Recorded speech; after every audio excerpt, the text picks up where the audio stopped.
Motra dhe vlezër, zotëri qytetarë dhe qytetare, siç ma tha dhe Klodi, ma boni prezantimin, edhe unë sapo kam dalë pension, edhe dua t'ju them diçka, ndoshta është pak teknike, po është shumë e shpjegueshme.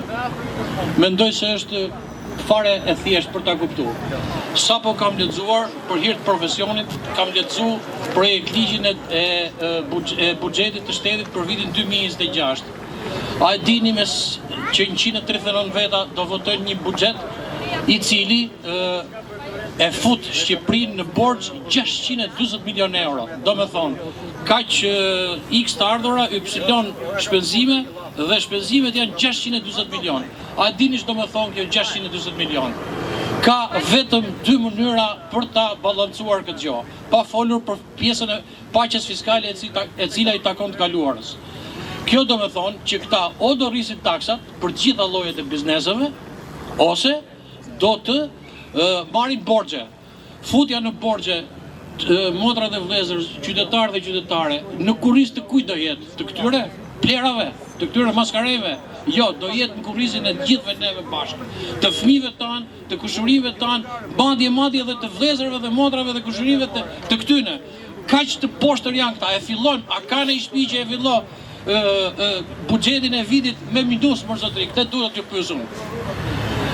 Prandaj, unë mendoj se duhet, se s'duhet t'i bëj, nuk jam unë ai që t'i bëj thirrje popullit shqiptar, menoni, veni gishtin kokës motra dhe vlezër, qytetarë dhe qytetare, se kjo qeveri dhe të gjitha qeveritë e mëparshme për 33 ose 35 vjetër sa bëhen tashi, të gjitha na kanë futur në borxhe, na kanë marrë shpirtin dhe po t'ju kujtohet, ka qenë vetë Erion Braçë 2013, ai deputeti i Partisë Socialiste, i cili tha çdo shqiptar lind me 2364 dollar borxh, çdo fëmijë që lind.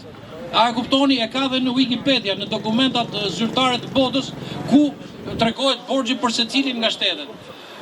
Kështu që mendoj vetë veri gishti kokës, thoni çfarë doni dhe thoni, a duhet qeverisemi ne nga këta palaço, nga këta hajtuta apo jo?